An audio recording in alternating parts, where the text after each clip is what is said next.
भाइयों और बहनों, बजट आ चुका है और बजट आते ही बिहार के हिस्से में फिर से सरकारी लड्डू बंट चुके हैं। इस बार मखाना बोर्ड बना है, नहर का पानी बहने वाला है और विकास की गंगा फिर से बिहार में उतर रही है।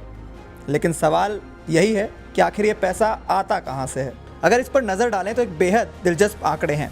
अगर आप और हम दिए गए ग्राफ को गौर से देखें तो तस्वीर बिल्कुल साफ है। महाराष्ट्र, जो कि आर्थिक राजधानी है, वहाँ से हर 100 रुपये टैक्स देने के बदले सिर्फ 7 रुपये के करीब वापस जाता है। वहीं कर्नाटक, जो IT हब और जहाँ से टेक्नोलॉजी की दुनिया चलती है, वहाँ 100 रुपये के बदले मात्र 14 रुपये के आसपास वापस आता है। लेकिन भाई साहब, बिहार, यहाँ जादू है। यहाँ 100 रुपये के टैक्स के बदले आपको 922 रुपये वापस मिलते हैं।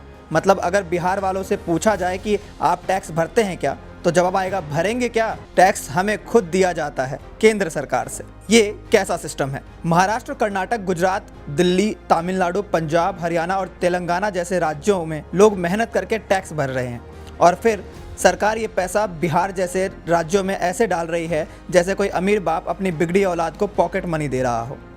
और फिर बिहार में क्या होता है, पैसा तो आता है लेकिन ज़मीन पर कुछ दिखता नहीं। रोड वही टूटी हुई, बिजली वही गुल और रोज़गार।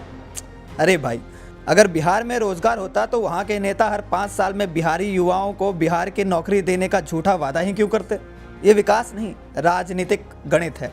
बिहार इस साल चुनावी मोड में है और सरकार को पता है कि यहाँ के वोट के लिए कुछ फेंकना ज़रूरी है। इसलिए हर बार की तरह बजट में बिहार के लिए पैसा बरसाया जा रहा है। आंध्र प्रदेश को कुछ नहीं मिला क्योंकि वहाँ चुनाव नहीं है, लेकिन बिहार में वोटों की खेती करनी है तो पैसा लुटाना ज़रूरी है। कौन समझाए सरकार को। अगर वाकई भारत को आगे बढ़ाना है तो ये फ्री मनी स्कीम बंद करनी होगी। बिहार जैसे राज्यों को आत्मनिर्भर बनाना होगा, सिर्फ टैक्स चूसने वाले पिशाच नहीं। टैक्स उन राज्यों से आता है जो वाकई कुछ प्रोड्यूस कर रहे हैं, इंडस्ट्री, टेक्नोलॉजी, इनोवेशंस। लेकिन पैसा ऐसे राज्यों में चला जाता है जहाँ से पलायन ही सबसे बड़ा एक्सपोर्ट है। तो भाइयों, जब अगली बार आप टैक्स भरो तो एक बार सोचो, क्या वो पैसा सच में विकास के लिए जा रहा है या महज राजनीतिक खेल में किसी और की जेब में घुस रहा है।